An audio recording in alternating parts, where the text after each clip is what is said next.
Hello everyone and welcome to the F1 Corner ahead of the 2020 Bahrain Grand Prix. We finally are arriving at the final stretch of this pretty unusual Formula One season. Last three races in a row, Bahrain, then Bahrain once again but on their high-speed almost oval track, and finally Abu Dhabi in 2 weeks. Both championships have already been decided for the top position. Lewis Hamilton, world champion on the driver's side, and Mercedes on the constructors. But that does not mean that there will be no action in the following races. There is still a lot at stake, and teams are fighting for third, fourth, fifth, and other places for big money, and there will be a lot of actions, I'm sure of it. So, as usual, let's go over the news from this week, the last 2 weeks in the Formula One paddock, and what did we learn recently. Let's start, obviously, with the big one about the big talk also of the last month, 2 months. Sergio Perez finally admitted that for 2021, for next year, is going to be Red Bull or nothing. He is waiting on an answer from Red Bull, whether they will offer him a contract or not, whether Red Bull will keep Alex Albon or switch driver. If Perez does not get an offer from Red Bull, he will be out of Formula One next season. Does that mean that he would not come back afterward? It's tough to say because right now the Ferrari seats are locked, Mercedes pretty much locked at the moment, though if Lewis Hamilton or Valtteri Bottas were to leave, a guy like Sergio Perez would certainly be a big asset. But frankly speaking, I think Perez is looking for a team that will give him a car where he will be able to fight for points and for podiums. I don't think he would like to be at a team like Haas or Williams in their current state. So it will be intriguing to see. From what we know, Red Bull did not make their decision yet. Alex Albon said himself that he's got 3 more races to prove what he's worth and that he deserves a seat at Red Bull. We know that Red Bull really wishes to keep Albon, but he needs to deliver. Once again, in 2 weeks ago in Turkey, it seemed like he had a great race. But again, like so many other times, it just seemed like he could, and he did not deliver the final product. And it's a story that keeps repeating itself, and it's been over a year now since he joined Red Bull. Of course, he's still young, only his 2nd season in Formula One, but he's making mistakes that he should not do, even with so little experience. So it's a story that we will keep following until the end of the season and even after. There is no guarantee about who will be driving at Red Bull next season alongside Max Verstappen. Who else can we talk about? Let's say the Red Bull family. Daniel Kvyat, pretty sure that he will not be on the grid next season. We know that Red Bull is probably going to promote Yuki Tsunoda, their Formula 2 reserve driver, who should obtain his super license at the end of the Formula 2 season. For Kvyat, that's also someone who's probably end up on the sidelines. He did step out once in 2018 when he got kicked out pretty much by Red Bull and joined Ferrari for a test driver role.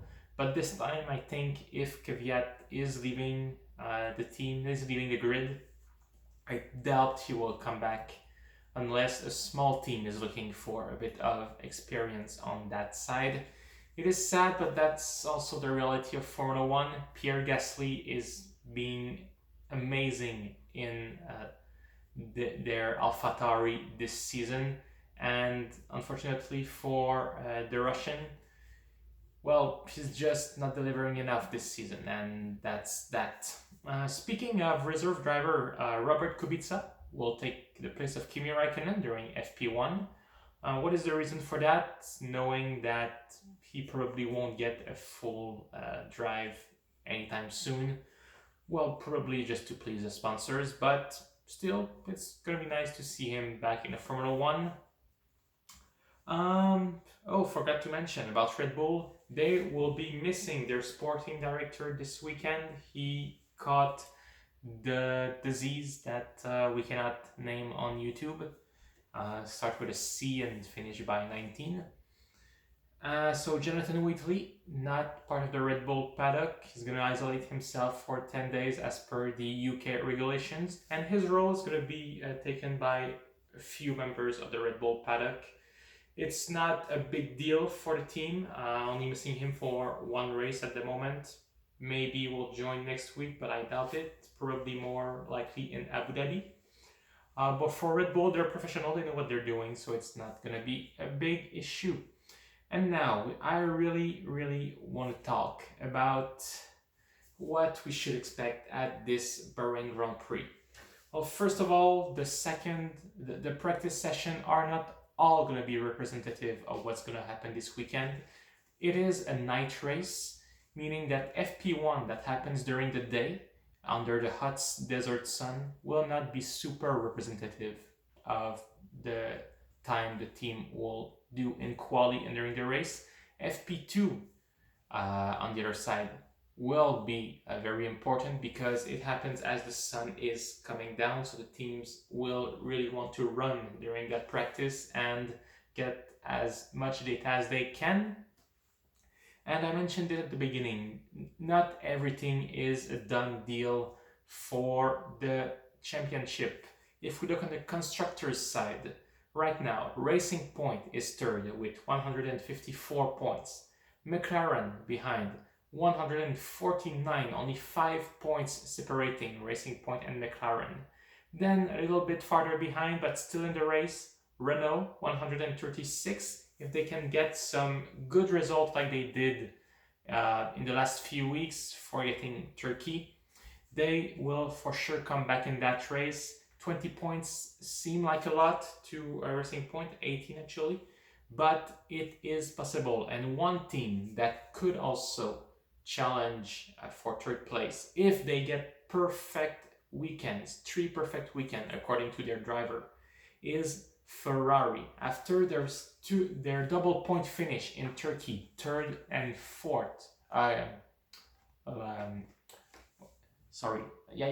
and fourth. They are back in that race with 130 points. That's only 6 points behind Renault and 24 behind Racing Point, sitting in third. They will need perfect weekend according to Charles Leclerc, but it is possible. They are back in that race. In the last few weeks, Ferrari have been looking pretty strong. Leclerc getting some good result out of that car, and they are, in all fairness, pretty much back in that midfield race as a team. Sebastian Vettel had trouble, we know, all season, but if maybe that race in Turkey gave him back his confidence, there's no doubt that he can also grab a few points. So that will be very interesting to watch. And on the driver's side, we have, of course, Hamilton champion, then Bottas and Verstappen. But in fourth place on the Drivers' Championship, Sergio Perez.